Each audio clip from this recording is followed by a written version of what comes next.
التوراۃ فیہا ھدی ونور یحکم بہا النبیون الذین اسلموا للذین ھادوا والربانیون والاحبار بما استحفظوا من کتاب اللہ وکانوا علیہ شہداء فلا تخشوا الناس واخشونی ولا تشتروا بآیاتی ثمنا قلیلا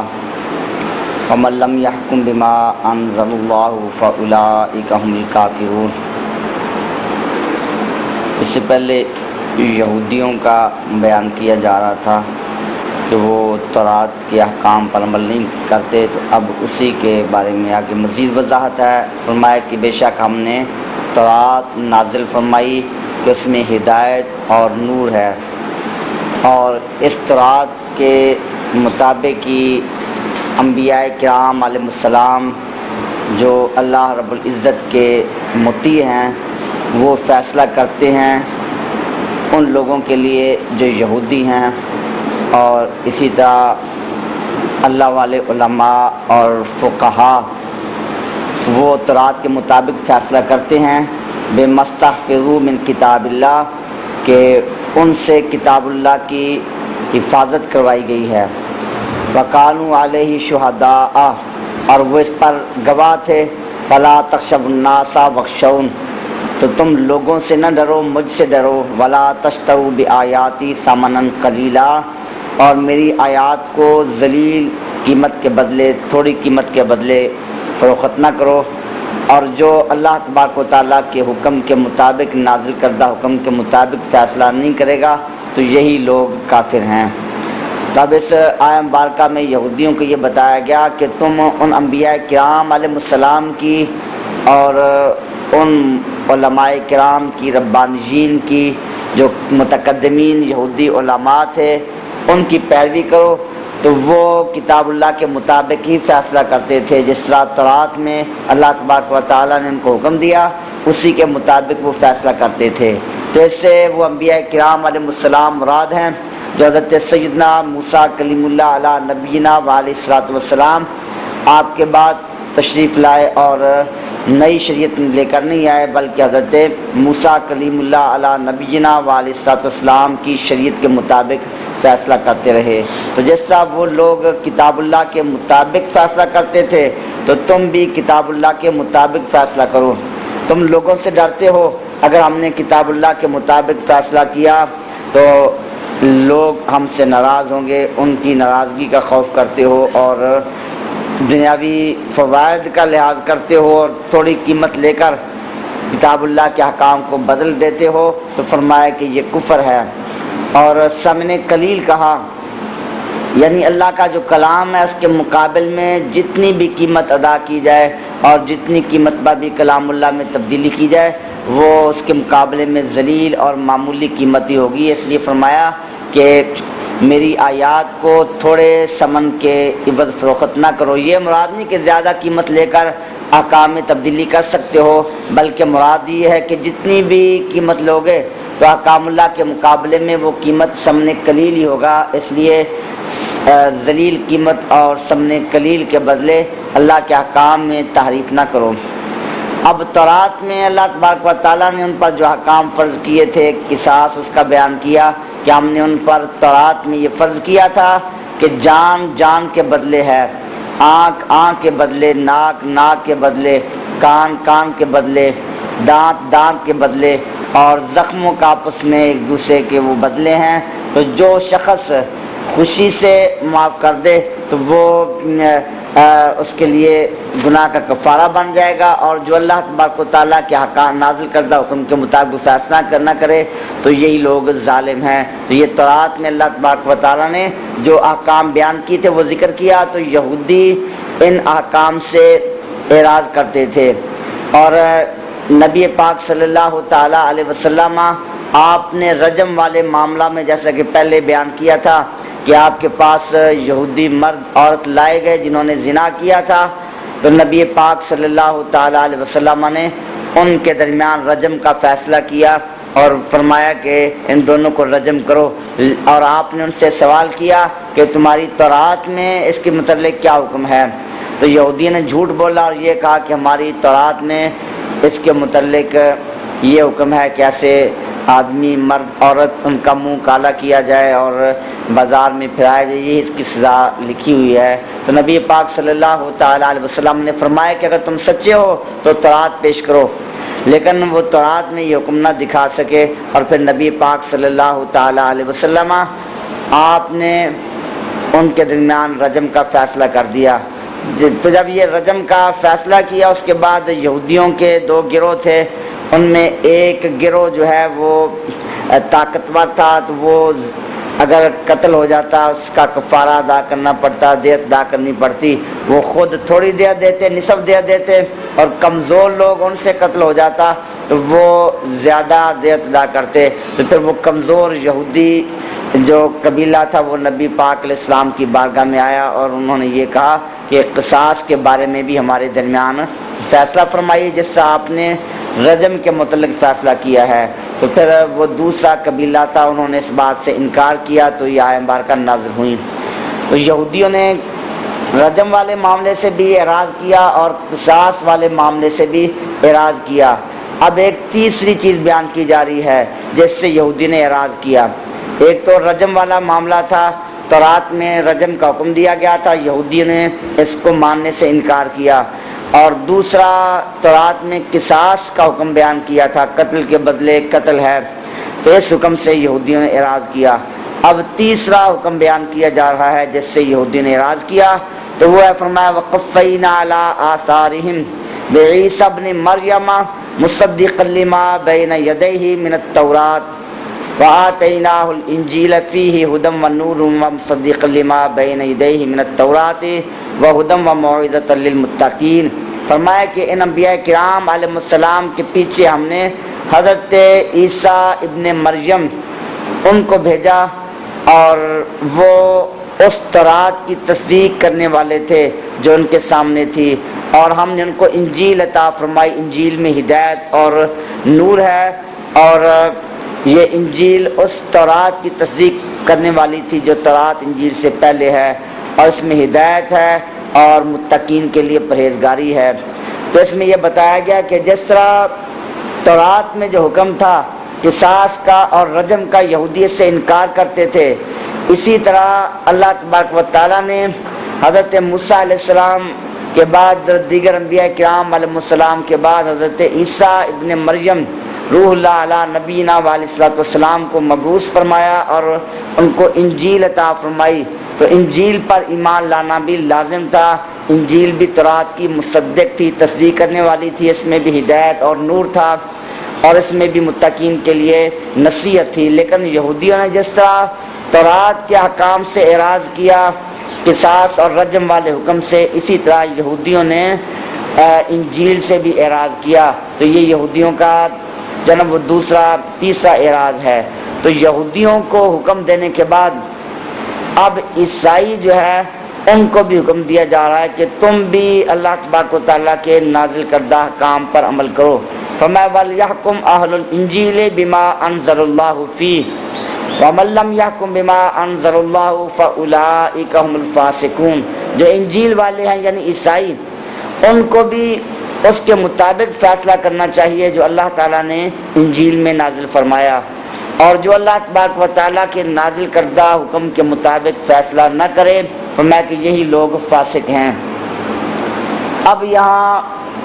انجیل جو عیسائی ہیں ان کو انجیل پر عمل کرنے کا حکم دیا گیا۔ اس پر سوال ہوتا ہے کہ اسلام کے بعد تو باقی کتابیں منسوخ ہو گئیں، باقی شریعتیں منسوخ ہو گئیں، تو پھر انجیل پر عمل کرنے کا معنی کیا ہے اور انجیل پر عمل کرنے کا حکم کیوں دیا گیا؟ اس کا جواب یہ ہے کہ یہاں جو ان کو حکم دیا گیا کہ انجیل پر عمل کرو، اس سے مراد یہ ہے کہ انجیل میں نبی پاک صلی اللہ علیہ وسلم کی نبوت کا بیان کیا گیا، آپ کے آنے کی بشارتیں انجیل میں منقول ہیں، اور نبی پاک صلی اللہ علیہ وسلم کی نعت، کمالات اور آپ کے اوصاف عالیہ کا بیان ہے۔ تو انجیل پر عمل کرنے کا حکم دے کر دراصل انہیں یہ حکم دیا جا رہا ہے کہ نبی پاک صلی اللہ علیہ وسلم کی نبوت پر ایمان لاؤ، کیونکہ انجیل پر ایمان تبھی ہوگا کہ نبی پاک صلی اللہ علیہ وسلم کی نبوت کو تسلیم کر لیں۔ تو اس طرح اللہ تبارک و تعالیٰ نے حکیمانہ انداز میں ان کو اسلام قبول کرنے کا حکم دیا۔ اور دوسرا یہاں یہ مراد ہے کہ انجیل کے وہ احکام جو ابھی جن کو قرآن مجید نے منسوخ نہیں کیا ان پر عمل کیا جائے، کیونکہ قرآن مجید فرقان حمید میں باقی انبیاء کرام علیہ السلام کی کتابوں والے جن احکام کو منسوخ کر دیا گیا ان پر عمل نہیں ہوگا، اور جن کا ذکر قرآن پاک میں آ گیا انکار کے بغیر تو وہ قابل عمل ہیں۔ تو یہاں انہی احکام کا ذکر ہے، تو مسلمانوں کے لیے بھی ان احکام پر عمل کرنا لازم ہے کہ قرآن مجید میں احادیث طیبہ میں ان کا ذکر ہے لیکن وہ منسوخ نہیں ہوئے اور ان سے انکار نہیں ہے، تو ایسے احکامات پر عمل کرنے کا حکم دیا گیا۔ اور دوسرا اس سے مراد یہ بھی ہے کہ اہل انجیل کو یہاں سے یہ حکم دیا جا رہا ہے کہ جس طرح یہودی تعریف کرتے ہیں اور کتاب اللہ کے حکم کو بدل دیتے ہیں، تم بھی اس طرح نہ بنو بلکہ انجیل کے احکام پر اسی طرح عمل کرو جس طرح انجیل میں احکام بیان کیے گئے۔ تو تحقیق کی قول یہی ہے کہ یہاں یہی مراد ہے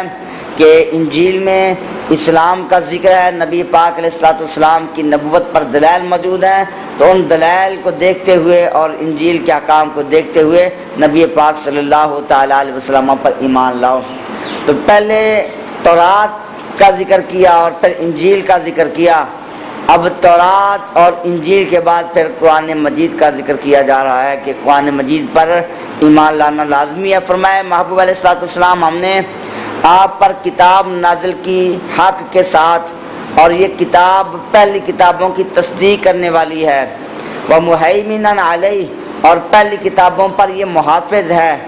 ان کی تصدیق کرنے والی ہے۔ فَاحْكُم بَيْنَهُم بِمَا أَنزَلَ اللَّهُ، اے محبوب علیہ الصلوۃ والسلام آپ لوگوں کے درمیان اس کا فیصلہ کیجئے جو اللہ نے آپ پر حکم نازل فرمایا قرآن کی صورت میں، اور اے محبوب کریم علیہ الصلوۃ والسلام ان کی خواہشات کی آپ پیروی نہ کریں، اور ان کی خواہشات کی پیروی کر کے اس چیز سے آپ نہ رکے جو آپ حق لے کر تشریف لائے ہیں، اور ہم نے تم میں سے ہر ایک کے لیے شریعت اور واضح راستہ مقرر کر دیا ہے۔ تو مختلف ادیان بنائے، ہر دور کے مطابق وہ احکام نازل کیے گئے، مختلف شریعتیں بنائیں۔ فرمایا کہ اللہ تعالیٰ چاہتا تم سب کو ایک ہی امت بنا دیتا، لیکن اللہ تعالیٰ نے مختلف امتیں بنائیں، مختلف کتابیں نازل کیں، مختلف انبیاء کرام علیہ السلام کو مبعوث فرمایا۔ تو اس میں حکمت یہ ہے تاکہ تمہاری آزمائش ان احکام میں جو احکام تمہیں عطا کیے گئے، لہذا پھر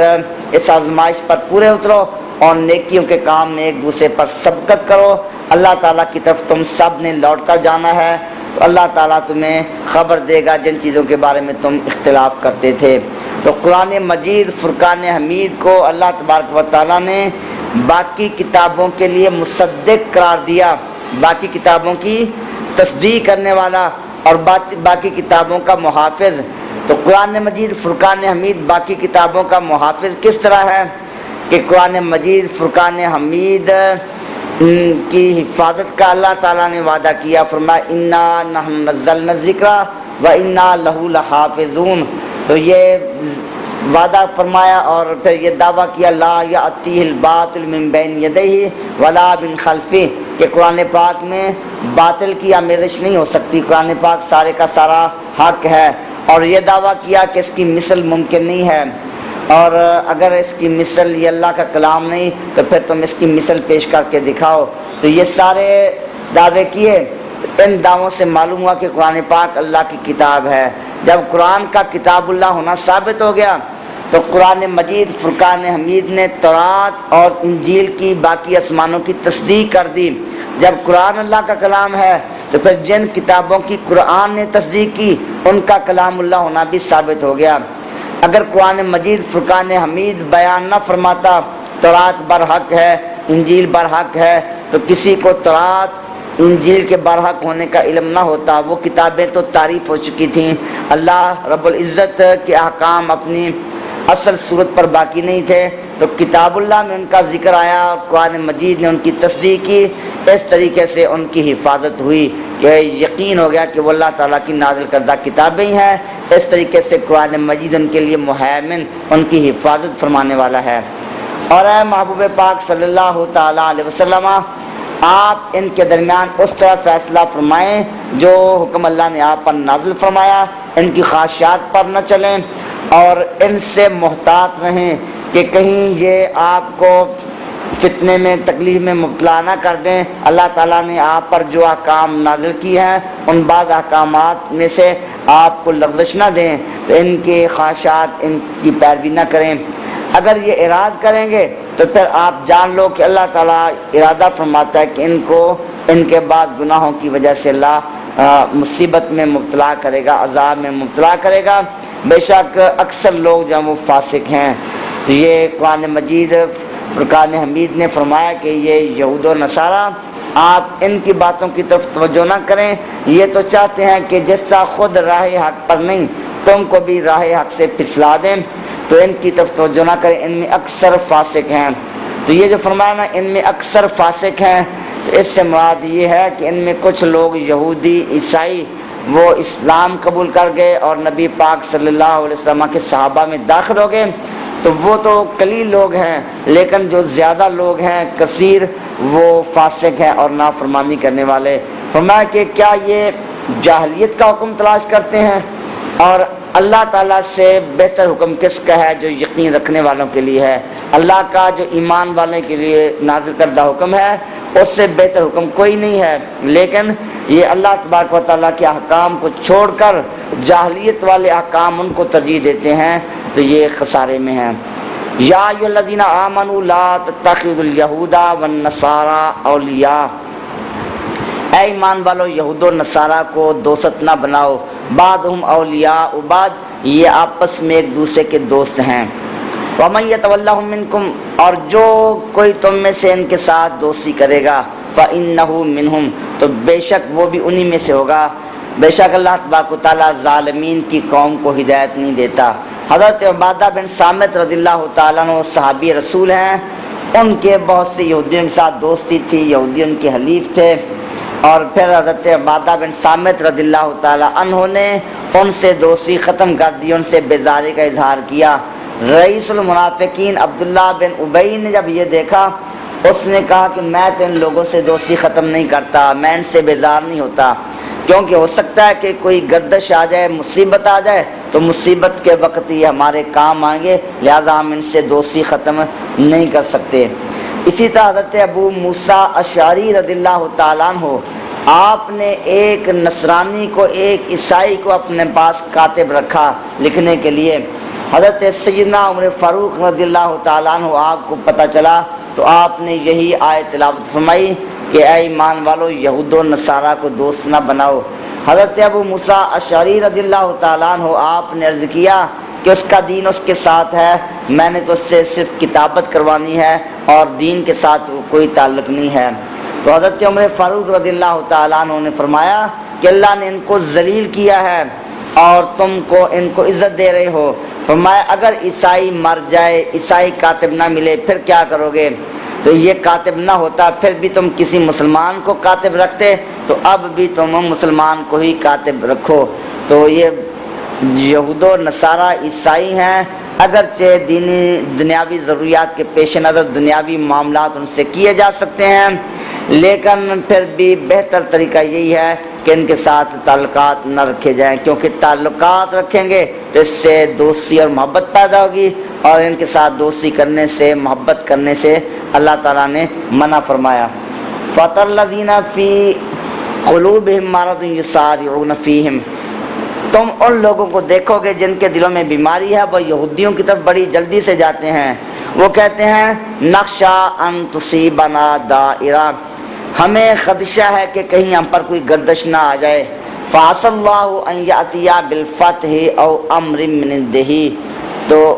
نزدیک ہے کہ اللہ تعالیٰ فتح لے آئے یا اپنی طرف سے کوئی حکم نازل فرمائے، تو پھر یہ اس چیز پر نادم ہو جائیں گے جو اپنے نفسوں میں یہ چھپائے ہوئے ہیں۔ فَيُصْبِحُوا، پس یہ ہو جائیں گے نادمی، ندامت کرنے والے، ندامت کرنے والے علی ما اسروا فی انفسہم، اپنے دلوں میں جو کچھ انہوں نے چھپایا ہے اس پر انہیں ندامت ہوگی۔ تو اس سے اشارہ ہے منافقین کی طرف، اور بالخصوص رئیس المنافقین عبداللہ بن ابی نے کہا تھا کہ میں تو ان سے دوستی ختم نہیں کر سکتا کیونکہ کوئی گردش آ سکتی ہے، تو اللہ نے اس کا قول ذکر کیا کہ یہ لوگ ایسے ہیں، ان کے دلوں میں بیماری ہے، دلوں میں کفر ہے، اس لیے پھر یہ ایسی باتیں کرتے ہیں۔ تو فرماتا ہے کہ اللہ نے فرمایا کہ ان قریب اللہ تعالیٰ فتح لائے گا۔ عسا ذکر کیا، عسا ویسے امید کے لیے آتا ہے، لیکن اللہ تعالیٰ کے کلام میں یہ استعمال ہو پھر یقین کا معنی ہوتا ہے، کیونکہ بڑے لوگوں کی امید بھی یقین کے درجہ میں ہوتی ہے۔ عسا ان یبعثک ربک مقاما محمودا، ان قریب آپ کا رب مقام محمود پہ فائز فرمائے گا۔ یہاں بھی عسا ذکر کیا، لیکن اس سے مراد وہ شک والا معنی نہیں کہ تمنا ہے، امید ہے کہ اللہ آپ کو مقام محمود عطا فرمائے گا، بلکہ اللہ کی طرف سے امید جسے کہا جاتا ہے وہ بھی یقین ہوتا ہے اور علم یقینی ہوتا ہے، لہذا یہاں بھی یہ یقین کے معنی میں ہے کہ یقیناً اللہ تعالیٰ فتح لائے گا یا اپنی طرف سے کوئی کام معاملہ لائے گا، کوئی حکم لائے گا، تو پھر یہ لوگ اپنے سینوں میں جو چھپائے ہوئے ہیں اس پر ندامت کریں گے کہ ہم نے مسلمانوں کے ساتھ پہلے مخلص تعلق کیوں قائم نہیں کیا۔ اور ایمان والے کہیں گے کیا یہ وہی لوگ ہیں جو پختہ اللہ کی قسمیں اٹھاتے تھے انہم لمعکم، کہ بے شک ہم تمہارے ساتھ ہیں، ان کے اعمال ضائع ہو گئے اور وہ خسارہ والوں میں سے ہو گئے۔ تو یہ آئے مبارکہ جو ہے اس سے مراد یہ ہے کہ یہودیوں کو جب مدینہ منورہ سے جلا وطن کر دیا گیا، نکال دیا گیا، اب ایمان والوں نے منافقین سے کہا کہ تم تو کہتے تھے یہودی ہمارے دوست ہیں، آج تمہاری وہ دوستی کدھر چلی گئی؟ تو یہ اپنے حرکات کی وجہ سے مدینہ منورہ سے نکال دیے گئے۔ تو اس آیت مبارکہ سے مراد یہی ہے کہ یہ ایمان والے ان یہودیوں کے متعلق یہ کہتے تھے، یا مراد یہ ہے کہ ایمان والے منافقین کے متعلق آپس میں ایسی باتیں کرتے تھے کہ منافقین کے جب نام لے لے کر ان کو مسجد نبی سے نکال دیا گیا تو اس وقت ایمان والے آپس میں ایک دوسرے کے ساتھ گفتگو کرتے تھے کہ یہی لوگ ہیں جو کل تک قسمیں اٹھاتے تھے ہم بڑے پکے مسلمان ہیں، نبی پاک اسلام کے غلام ہیں، آج ان کا منافق ہونا ظاہر ہو گیا اور آج یہ ذلیل و رسوا ہو کر یہاں سے جا رہے ہیں۔ فرمایا یا ایھا الذین آمنوا من یرتد منکم عن دینہ فسوف یأتی اللہ بقوم یحبهم ویحبونہ، اے ایمان والو تم میں سے جو کوئی اپنے دین سے پھر جائے، مرتد ہو جائے، ان قریب اللہ ایسی قوم لائے گا کہ جن سے اللہ محبت فرماتا ہے اور وہ اللہ تعالیٰ سے محبت کرتے ہیں۔ مومنوں کے لیے وہ نرم دل ہیں، عزت للکافرین، کافروں کے لیے وہ سخت ہیں، اللہ کی راہ میں جہاد کرتے ہیں، کسی ملامت کرنے والے کی ملامت کا خوف نہیں کرتے۔ یہ اللہ رب العزت کا فضل ہے، جسے چاہے عطا فرمائے، اللہ وسعت والا، علم والا ہے۔ تمہارا ولی صرف اللہ، اس کے رسول کریم علیہ السلام اور ایمان والے ہیں جو نماز قائم کرتے ہیں اور زکوٰۃ دیتے ہیں رکوع کی حالت میں، اس حال میں کہ رکوع کرنے والے ہیں، اور جو اللہ اس کے رسول کریم علیہ السلام سے دوستی لگائے اور ایمان والوں سے، تو پھر بے شک اللہ کی جماعت وہی غالب ہے۔ تو یہ آیت مبارکہ اس میں ذکر کیا گیا کہ کچھ لوگ ایمان سے پھر گئے ہیں، مرتد ہو گئے ہیں۔ نبی پاک صلی اللہ تعالی علیہ وسلم آپ کے زمانہ میں فرقہ بنو مدلج قبیلہ تھا، اس کا سردار رئیس ذوالحمار تھا، یہ لوگ مرتد ہو گئے، دین اسلام سے پھر گئے۔ اسود عنسی یہ بھی مرتد ہو گیا اور اس نے نبوت کا دعویٰ کر دیا، اور یہ نبی پاک صلی اللہ علیہ وسلم کے زمانہ مبارک میں ہی قتل کر دیا گیا۔ اسی طرح بنو حنیفہ قبیلہ تھا، اس میں مسلمہ کذاب ہوا، وہ بھی نبی پاک صلی اللہ علیہ وسلم کے زمانہ پاک میں مرتد ہو گیا اور اس نے اپنے نبی ہونے کا اعلان کر دیا۔ پھر حضرت نبی پاک علیہ السلام کے وصال کے وقت آپ وہ لشکر روانہ فرما چکے تھے جو مسلمہ کذاب کے ساتھ لڑائی کے لیے نکل رہا تھا، اس نے بڑی بڑی طاقتوں کو ملایا، لیکن اللہ تبارک و تعالیٰ کی حکمت یہ ذلیل و رسوا ہوا، یہ لوگ مرتد ہیں۔ اسی طرح ایک عورت سجاد تھی، وہ بھی مرتد ہوئی اور اس نے مسلمہ کذاب جو جھوٹا نبی تھا اسی کے ساتھ جام نکاح کر لیا۔ تو یہ مختلف لوگ تھے جو نبی کریم علیہ السلام کے زمانے پاک میں مرتد ہوئے۔ اللہ نے فرمایا کہ اگر یہ لوگ پھر جائیں گے دین کا کچھ نہیں بگاڑ سکیں گے، اللہ ایسی قوم لائے گا جن سے اللہ محبت کرتا ہے وہ اللہ سے محبت کرتے ہیں۔ اس سے مراد کون سے لوگ ہیں؟ تو بعض نے کہا کہ اس سے مراد حضرت سیدنا صدیق اکبر رضی اللہ تعالی عنہ ہیں، بعض نے کہا کہ حضرت ابو موسیٰ اشعری رضی اللہ عنہ کے حق میں نازل ہوئی، بعض نے اہل یمن کا نام لیا کہ ان کے متعلق اللہ نے فرمایا کہ یہ ایسی قوم ہے جن سے اللہ محبت فرماتا ہے اور وہ اللہ سے محبت کرتے ہیں، اور ایمان والوں کے لیے وہ بڑے نرم دل ہیں، لیکن کافروں کے ساتھ وہ جہاد کرتے ہیں اور کافروں پر وہ غالب ہیں۔ آگے اللہ نے ارشاد فرمایا کہ تمہارا ولی صرف اللہ اور اس کا رسول اور ایمان والے ہیں جو نماز قائم کرتے ہیں، زکوٰۃ دیتے ہیں اور رکوع کرتے ہیں۔ تو اس سے شیعہ حضرات حضرت علی المرتضیٰ رضی اللہ تعالیٰ عنہ کی خلافت پر استدلال کرتے ہیں۔ محقق طوسی جو شیعہ گزرا ہے اس نے اس آیت کے متعلق کہا کہ یہاں والذین آمنوا سے مراد حضرت علی المرتضیٰ رضی اللہ تعالیٰ عنہ کی ذات پاک ہے، اور ولی کا ذکر کیا، حضرت علی رضی اللہ عنہ کو ولی کہا تو ولی کا معنی کیا اولا بالتصرف، جو تصرف کرنے کا سب سے زیادہ حقدار ہے۔ تو اس نے کہا کہ لہذا اس سے ثابت ہوا کہ حضرت علی المرتضیٰ رضی اللہ تعالی عنہ حضرت علی المرتضیٰ رضی اللہ تعالی عنہ آپ نبی پاک صلی اللہ تعالی علیہ وسلم کے بعد اولا بالتصرف ہیں، آپ خلافت کے مستحق ہیں۔ اس طریقے سے وہ سے خلافت بلا فصل حضرت علی رضی اللہ تعالیٰ عنہ کی خلافت بلا فصل پر استدلال کرتے ہیں، لیکن ہم یہ کہتے ہیں کہ حضرت علی المرتضیٰ رضی اللہ تعالیٰ عنہ آپ کا مقام اور شان ہے، مگر خلافت بلا فصل آپ کو حاصل نہیں ہے۔ یہاں ولی کا ذکر کیا، اس نے ولی کا معنی اولا بالتصرف کیا، تو لغت کی کتابوں میں تو ولی کا معنی اولا بالتصرف نہیں ہے، ولی کا معنی ناصر ہے، محب ہے، مددگار ہے۔ تو معنی یہ بنا کہ اللہ، اس کے رسول کریم علیہ السلام اور ایمان والے وہ لوگ تمہارے مددگار ہیں۔ جیسے حضرت علی المرتضیٰ رضی اللہ تعالیٰ عنہ کا اولا بالتصرف ہونا ثابت نہیں ہوتا، بالفرض یہ مان بھی لیا جائے کہ ولی اولا بالتصرف کے معنی میں ہے۔ جس سے پہلے حضرت سیدنا صدیق اکبر رضی اللہ عنہ کے فضائل بیان کیے گئے، ان کے بارے میں احادیث ہیں، اور جن سے حضرت علی ابوبکر صدیق رضی اللہ تعالیٰ عنہ کی خلافت بلا فصل ثابت ہوتی ہے۔ تو یہ قرینہ ہے کہ یہاں بھی ولی کا معنی خلافت والا نہیں کیا جائے گا، بلکہ یہاں ولی جو ہے وہ محب، ناصر اور مددگار کے معنی میں ہوگا۔ اور جو اللہ اس کے رسول کریم علیہ السلام سے دوستی لگائے اور ایمان والوں سے، تو فرمایا فَإِنَّ حِزْبَ اللَّهِ هُمُ الْغَالِبُونَ، پس بے شک اللہ تعالیٰ کا گروہ ہی غالب ہے۔ تو جب یہ سارے لوگ مل جائیں گے، اسلام کے ماننے والے متحد ہو جائیں گے، تو پھر اللہ تبارک و تعالیٰ بالآخر اسلام کو ہی غلبہ عطا فرمائے گا۔ یا ایھا الذین آمنوا لا تتخذوا الذین اتخذوا دینکم ہزوا ولعبا من الذین اوتوا الکتاب من قبلکم الکفار اولیاء واتقوا اللہ ان کنتم مؤمنین۔ فرمایا کہ ایمان والو، ان لوگوں کو دوست نہ بناؤ جنہوں نے تمہارے دین کو کھیل کود بنا لیا ہے، جو اہل کتاب ہیں تم سے پہلے ہوئے ہیں، اور کفار کو دوست نہ بنا لو، اللہ سے ڈرو اگر تم ایمان والے ہو۔ جس سے پہلی آیات میں یہود و نصارہ کے ساتھ دوستی سے منع کیا گیا، تو ان میں بھی یہود و نصارہ کے ساتھ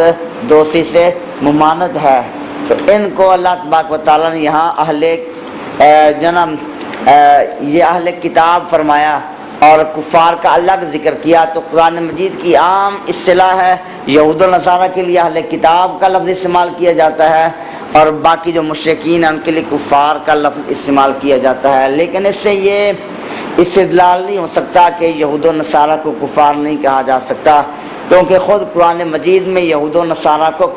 کفار کہا گیا۔ فَمَا لَمْ يَكُنِ الَّذِينَ كَفَرُوا مِنْ أَهْلِ الْكِتَابِ وَالْمُشْرِكِينَ وَالْمُنْفَقِّينَ حَتَّى تَأْتِيَهُمُ الْبَيِّنَةُ، تو یہاں جو اہل کتاب ہے ان کو اللہ نے کافر فرمایا، لم یکن الذین کافروا، تو جب اللہ رب العزت انہیں کافر فرما رہا ہے، لہذا یہ کہنا کہ یہود و نصارہ کافر نہیں، یہ غلط ہے، بلکہ یہود و نصارہ وہ بھی کافر ہیں۔ ہاں البتہ اللہ تعالیٰ نے ان پر جو کتاب نازل ہوئی تھی اس کی جلالت، عظمت کو پیش نظر رکھتے ہوئے بعض احکام میں ان کے ساتھ شرکت کو درست قرار دیا۔ فرمایا جب تم کو نماز کے لیے بلایا جائے تو پھر یہ اس کو کھیت کول بنا لیتے ہیں، یہ اس لیے کہ یہ ایسی قوم ہے جو عقل نہیں رکھتی۔ مسلمان اذان دے تو اذان کے کلمات کا جو ہے یہ مذاق اڑاتے تھے، حسد کرتے اور یہ کہتے کہ نبی پاک علیہ السلام نے دین میں ایک نئی چیز نازل کی ہے،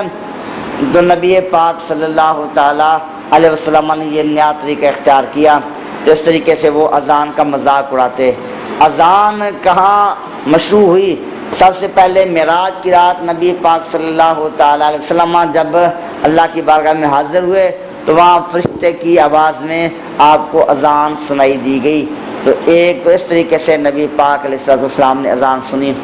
اور دوسرا جب اس بارے میں مشورہ ہونے لگا کہ مسلمانوں کو کس طرح آگاہ کیا جائے کہ نماز کا وقت ہو گیا، اس سے پہلے اذان نہیں تھی، الصلاۃ الجامعہ کہا جاتا تھا، اب 2 بار اذان کی جائے یا کیا کیا جائے، اس کے بارے میں سوچ بچار ہوئی۔ نبی پاک صلی اللہ تعالی علیہ وسلم کے صحابہ کرام علیہم الرضوان، ان سے نبی پاک صلی اللہ علیہ وسلم نے جب مشورہ کیا کہ اس کے بارے میں کیا کیا جائے، تو پھر کچھ لوگوں نے یہ کہا جھنڈا گاڑ دیا جائے، بعض نے کہا بوق وہ باجے کی صورت میں اسے بجایا جائے، بعض نے یہ کہا کہ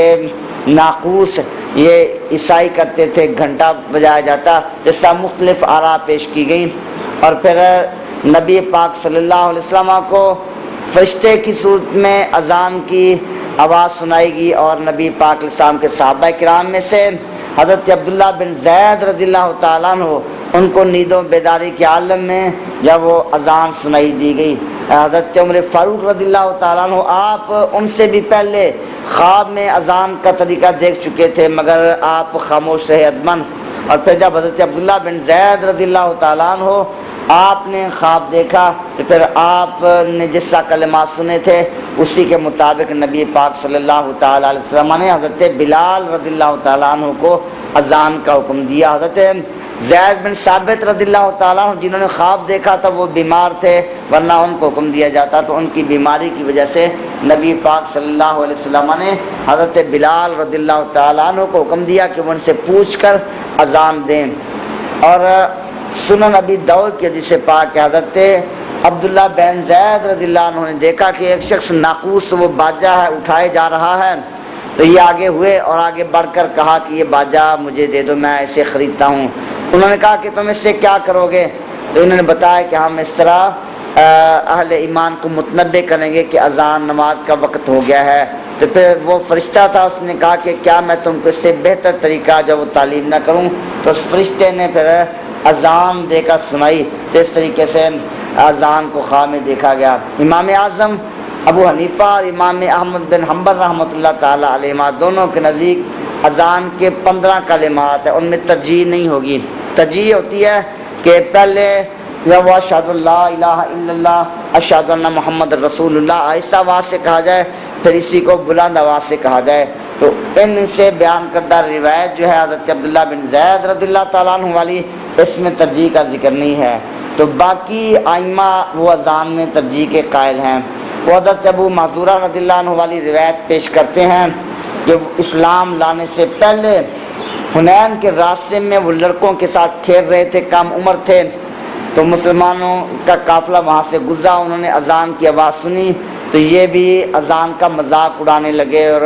جب وہ اس طریقے سے اذان دینے لگے۔ ان کی آواز بڑی اچھی تھی اور بلند آواز تھی، نبی پاک صلی اللہ علیہ وسلم نے ان کی آواز سنی تو آپ نے ان کو بلایا اور بلا کر اذان سنی، اور یہ کلمات 2 بار سنے۔ پہلی مرتبہ اشہد اللہ الہ الا اللہ اشہد ان محمد رسول اللہ کہا، ایسا کہا تو نبی پاک علیہ السلام نے بلند آواز سے یہ کلمات ادا کرنے کا حکم دیا۔ تو اس سے وہ ترجیح ثابت کرتے ہیں کہ اس اذان میں ترجیح تھی، لیکن ہم کہتے ہیں یہ تو ایک خاص واقعہ ہے، اس خاص موقع پر نبی پاک علیہ السلام نے ان کو اس سفر میں اس طرح ترجیح کرنے کا حکم دیا، ورنہ دیگر جو روایات ہیں ان میں ترجیح کا ذکر نہیں ہے۔ اس سے ہم کہتے ہیں کہ اذان کے کلمات 15 ہیں، ان میں ترجیح نہیں ہے۔ اور اذان کے بعد اقامت ہوتی ہے، تو اقامت جو ہے اس میں اذان کے بعد اقامت ہے، تو اقامت کے اندر بھی اختلاف ہے کہ اقامت کے کلمات کیا ہیں۔ امام مالک رحمۃ اللہ تعالیٰ علیہ، امام شافعی رحمۃ اللہ تعالیٰ علیہ وہ کہتے ہیں کہ اللہ اکبر یہ 2 دفعہ کہا جائے گا اور باقی کلمات ایک دفعہ کہے جائیں گے، لیکن احناف کے نزدیک اللہ اکبر 4 دفعہ اور باقی کلمات 2 دفعہ۔ امام شافعی، امام مالک رحمۃ اللہ علیہ ان کی دلیل یہ ہے، ترمذی شریف کی روایت حضرت انس بن مالک رضی اللہ تعالیٰ عنہ وہ بیان کرتے ہیں کہ حضرت بلال رضی اللہ عنہ کو نبی پاک علیہ السلام نے حکم دیا، آپ نے اذان کے کلمات 2 بار، اقامت کے 1 بار کہے، تو وہ اس روایت سے استدلال کرتے ہیں۔ اور ہماری دلیل حضرت عبداللہ بن زید رضی اللہ تعالی عنہ سے روایت ہے ترمذی شریف کی، آپ کی اذان اور اقامت میں 2 کلمے تھے۔ اسی طرح ابو داؤد اور ترمذی میں حضرت ابو محذورہ رضی اللہ تعالیٰ عنہ آپ کی اذان کے 19 اور کلمات کے 17 کلمات جب وہ بیان کیے گئے، تو ان دلائل سے احناف جو ہے وہ اس کے قائل ہیں کہ اقامت میں جب وہ یہی اللہ اکبر 4 مرتبہ کہا جائے گا اور دیگر کلمات 2 بار کہے جائیں گے۔ اللہ تعالیٰ نے ارشاد فرمایا کہ اے محبوب کریم علیہ السلام ان اہل کتاب کو فرماؤ هل تنقمون منا الا ان آمنا باللہ وما انزل الینا وما انزل من قبل وان اکثرکم فاسقون۔ اہل کتاب کیا تمہیں یہی بات بری لگی کہ ہم اللہ پر ایمان لائے اور جو کچھ ہم پر نازل کیا گیا اور جو ہم سے پہلے نازل کیا گیا؟ تو بے شک تم میں سے اکثر لوگ فاسق نافرمان ہیں، وہ اللہ کے احکام پر عمل نہیں کرتے اور اس سے اعراض کرتے ہیں۔ تم فرماؤ کہ کیا میں تمہیں بتاؤں کہ تم میں سے سب سے زیادہ بدتر درجے والا اللہ کے نزدیک کون ہے، جس پر اللہ کی لعنت ہے، اللہ کا غضب ہے؟ اور انہی میں سے یہود و نصارہ میں سے کچھ کو ہم نے بندر اور خنزیر بنا دیا، انہوں نے شیطان کی عبادت کی، تو یہی لوگ بدترین مقام والے ہیں اور ہدایت کے راستے سے یہ سب سے زیادہ دور ہیں۔ اور فرمایا کہ جب تمہارے پاس یہ لوگ آتے ہیں تو پھر یہ کہتے ہیں کہ ہم ایمان لائے، حالانکہ یہ کفر میں داخل ہوئے اور کفر کی حالت میں ہی یہ باہر نکلے، ایمان قبول نہیں کیا، نفاق کرتے ہیں اور نبی پاک صلی اللہ تعالیٰ علیہ وسلم کی بارگاہ میں آ کر جب وہ اپنے ایمان کا اظہار کرتے ہیں تو اللہ تعالیٰ نے ان کے نفاق کا بیان کیا کہ اندر سے جو یہ ایمان والے نہیں ہیں۔ واللہ اعلم بما كانوا یکتمون، جو کچھ یہ چھپا رہے ہیں اللہ تعالیٰ اسے خوب جانتا ہے۔ وَتَرَى كَثِيرًا مِّنْهُمْ يُسَارِعُونَ فِي الْإِثْمِ وَالْعُدْوَانِ وَأَكْلِهِمُ السُّحْتَ، فرمایا کہ ان میں سے بہت سے لوگ ایسے ہیں جو گناہ، زیادتی اور حرام کھانے کی طرف تیزی سے آگے بڑھتے ہیں، تو یہ بہت ہی برا کام کرتے ہیں۔ ایسا کیوں نہیں کہ ان کے علماء اور فقہاء جب ان کو گناہ والی بات سے اور حرام کھانے سے ان کو منع کرتے تو یہ بہت برا کام کرتے ہیں۔ تو اللہ تبارک و تعالیٰ نے فرمایا کہ ان کے علماء کا یہ فرض بنتا تھا کہ جب یہ لوگ حرام کا ارتکاب کرتے تھے، اللہ کے احکام کی نافرمانی کرتے تھے تو یہ ان کو منع کرتے، لیکن ان کے علماء دیکھ کر خاموش رہے تو وہ بھی برابر کے مجرم ہیں۔ جیسے کہ حدیث پاک ہے، نبی پاک صلی اللہ تعالی علیہ وسلم آپ نے ارشاد فرمایا کہ اللہ تبارک و تعالیٰ ایک فرشتے کو حکم دیتا ہے کہ فلاں قوم پر جا کر عذاب نازل کرو، وہ اللہ کے نافرمان ہیں۔ تو فرشتے اللہ تعالیٰ کی بارگاہ میں عرض کرتے ہیں الہ العالمین، ان میں ایسے لوگ بھی موجود ہیں، ایسا آدمی بھی موجود ہے جو تیرا نافرمان نہیں ہے، اس کے بارے میں حکم کیا ہے؟ اللہ تعالیٰ فرماتا ہے کہ اس کو بھی انہی کے ساتھ عذاب میں مبتلا کر دو۔ اس کے سامنے میرے احکام کی نافرمانی ہوتی رہی، مخالفت ہوتی رہی، لیکن اس کے ماتھے پر شکن نہیں آئی اور اس نے برا نہیں جانا، لہذا وہ بھی انہی کے ساتھ شامل ہے۔ جیسا جو علماء ربانیین ہیں ان کا فریضہ بنتا ہے امر بالمعروف اور نہی عن المنکر، تو اللہ تبارک و تعالیٰ نے فرمایا کہ ان کے علماء جو تھے وہ جانتے تھے لیکن جان بوجھ کر وہ امر بالمعروف نہی عن المنکر سے باز رہے، تو وہ بھی ان کے ساتھ برے کام میں شریک ہیں۔ اور پھر یہودیوں کی یہ قباحت بیان کی کہ یہودی نے اللہ کی توہین کی اور یہ کہا کہ ید اللہ مغلولہ، اللہ کے ہاتھ بندھے ہوئے ہیں، غلت ایدیہم ولعنوا بما قالوا، اللہ تعالیٰ نے فرمایا کہ ان کے ہاتھ ہی رکے ہوئے ہیں اور ان پر ان کے اس قول کی وجہ سے لعنت ہو۔ تو یہ یہودی تھا ایک نباش بن قیس، اس نے یہ کہا مسلمانوں کو کہ تمہارا رب بخیل ہے، خرچ نہیں کرتا، معاذ اللہ اس کے ہاتھ تو بندھے ہوئے ہیں۔ تو اللہ تعالیٰ نے فرمایا کہ اس کے ہاتھ ہی رکے ہیں اور اس پر لعنت ہو، اللہ کے ہاتھ تو فراخ ہیں، بل یداہ مبسوطتان، بلکہ اللہ کے دونوں ہاتھ فراخ ہیں، اللہ جیسے چاہے خرچ فرماتا ہے۔ اور ان میں سے بہت سے لوگ ہیں کہ جو کچھ آپ کی طرف نازل کیا گیا تو وہ ان کی سرکشی اور کفر میں زیادتی کر دیتا ہے۔ قرآن جیسے جیسے نازل ہوتا ہے تو ان لوگوں کے کفر میں، سرکشی میں اور اضافہ ہوتا ہے۔ قرآن کی یہ شان ہے، کچھ لوگوں کو ہدایت دیتا ہے، کچھ لوگوں کو گمراہ کر دیتا ہے۔ فرمایا کہ ان میں ایسے لوگ ہیں کہ جیسے قرآن کا نزول ہوتا ہے ان کا کفر بڑھ جاتا ہے، کیونکہ جب قرآن کی ایک آیت نازل ہوئی انہوں نے اس آیت کا انکار کیا، کافر ہوئے،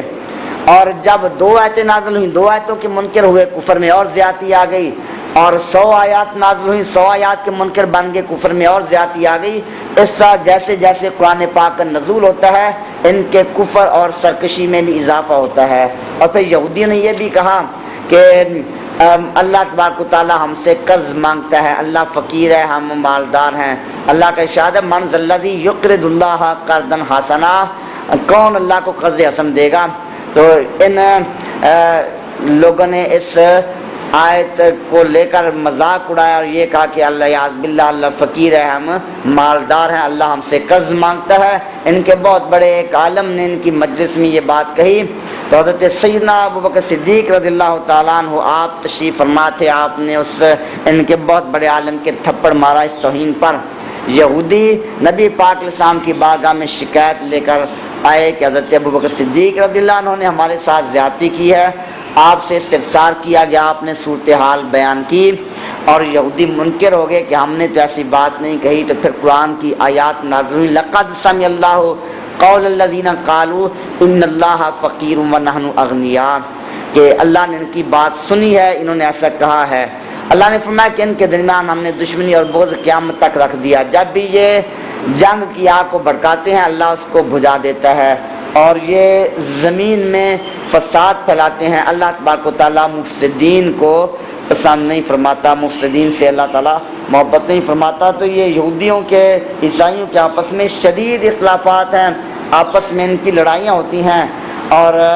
اللہ تبارک و تعالیٰ پھر جنم لڑائی کے بعد ان کو کی لڑائی کو ختم کر دیتا ہے، لیکن دوبارہ یہ لڑائی کو بھڑکا لیتے ہیں۔ بخت نصر بادشاہ تھا، اس نے ان پر حملہ کیا اور ان کو تباہ و برباد کر دیا۔ پھر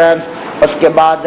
بادشاہ پطرس نامی اس نے حملہ کیا، اور پھر مسلمان آئے تو مسلمانوں نے ان کو جب ذلیل و رسوا کیا، مدینہ منورہ سے نکالے گئے، تو آج تک قیامت تک ان کے ساتھ یہی معاملہ ہوتا رہا ہے کہ یہ تھوڑے سے ان کے قدم مضبوط ہوتے ہیں، پھر ان پہ ذلت اور رسوائی مسلط کر دی جاتی ہے، جیسا کہ قرآن پاک میں بیان کیا گیا ضربت علیہم الذلۃ والمسکنہ وباؤوا بغضب من اللہ، کہ اللہ نے ان پر ذلت اور مسکنی طاری کر دی ہے، اور یہ کبھی بھی آزادانہ طور پر مضبوط نہیں ہوئے، کسی نہ کسی کا ان کو سہارا ہوتا ہے، اسی وجہ سے بعض اوقات ان کو غلبہ ملتا ہے، لیکن ہمیشہ یہ یہودی ذلیل و رسوا ہوتے ہیں۔ میں کہ اگر یہ اہل کتاب ایمان لاتے، اللہ سے ڈرتے، تو پھر ہم ان کے گناہ معاف فرما دیتے، ان کو آرام کے چین کے باغات میں، جنات النعیم چین کے باغات میں ہم داخل کر دیتے۔ اگر یہ تورات انجیل کے احکام کو قائم کرتے، ان پر اللہ کی طرف سے جو کچھ نازل کیا گیا تھا، تو پھر یہ کھاتے، ان کو رزق ملتا اوپر سے بھی، ان کے پاؤں کے نیچے سے بھی۔ تو یہ تو دنیا کی دولت کی تمام میں آ کر کتاب اللہ کے احکام پر عمل نہیں کرتے، اس میں تبدیلی کر دیتے ہیں۔ اگر یہ کتاب اللہ کے احکام پر عمل کرتے، تورات انجیل میں تحریف نہ کرتے، اللہ تعالیٰ اس برکت سے ان کے رزق میں بھی وسعت دیتا۔ فرمایا کہ ان میں سے ایک درمیانی امت ہے، درمیانہ گروہ ہے جو اعتدال پسند ہیں، وہ جو ایمان قبول کر چکے ہیں، لیکن ان میں سے اکثر جو ہیں وہ برے کام کرنے والے ہیں۔ تو اس طریقے سے اللہ رب العزت نے ان تمام آیات میں بار بار یہود و نصارہ ان کے قبائل کو بیان کیا کہ نبی پاک علیہ السلام پر نازل شدہ کتاب قرآن پر بھی عمل نہیں کرتے، اور پھر جس کتاب پر عمل کے یہ دعوے دار ہیں، تورات انجیل، اس پر بھی ان کا عمل نہیں، کیونکہ اگر ان کتابوں پر یہ عمل کرتے تو ان کتابوں میں تو نبی پاک علیہ السلام کی نعتوں کا بیان، آپ کے کمالات، آپ کی صفات کا بیان ہے، تو پھر یہ ایمان قبول کر لیتے۔ لیکن یہ دنیاوی فوائد کی خاطر دیدہ دانستہ جانتے بوجھتے نبی پاک صلی اللہ علیہ وسلم کی رسالت کو پہچانتے ہوئے پھر بھی حق سے اعراض کرتے ہیں اور آپ پر ایمان نہیں لاتے. اس لیے فرمایا کثیر منہم ساء ما یعملون، ان میں سے اکثر لوگ وہ ہیں جو برے عمل کرتے ہیں. سر یہ حضرت موسیٰ علیہ السلام کی قوم ہے نا؟ جی حضرت موسیٰ علیہ السلام کی قوم ہے نا؟ حضرت موسیٰ علیہ السلام بنی اسرائیل میں تشریف لائے تو ان کا نام یہود کیسے پڑا؟ یہ اولاد میں سے نا یہودی یہودا، حضرت یعقوب علیہ السلام کے 12 بیٹے تھے، ان میں سے ایک بیٹا جو نا ان کا نام یہودا تھا، اسی نسبت سے یہ قوم ہے یہودا، اس لیے یہودی کہا گیا. وہ زیادہ انہی کی اولاد میں سے ہے، اس وجہ سے ان کو یہودی کہتے ہیں. یہ یہودا حضرت یعقوب علیہ السلام کے بیٹے کا نام تھا. حضرات یہ ایک اعلان سماعت فرما لیں، آج کی اس محفل پاک سمیت پاکستان اور بالخصوص فیصل آباد میں ہونے والی تمام بڑی بڑی محافل اور جید علماء اکرام کی ویڈیو سیریز آپ حاصل کر سکتے ہیں فیضان محدث اعظم کیسٹ ہاؤس، جو کہ ارشد مارکیٹ جنگ بازار میں واقع ہے. آج کی اس محفل پاک سمیت پورے پاکستان اور بالخصوص فیصل آباد میں ہونے والی تمام بڑی محافل اور ملک پاکستان کے جید علماء اکرام کی آپ ویڈیو سیریز حاصل کر سکتے ہیں. ارشد مارکیٹ جنگ بازار فیضان محدث اعظم کیسٹ ہاؤس، جناب پیر قاری محمد جہانگیر صاحب آپ سے.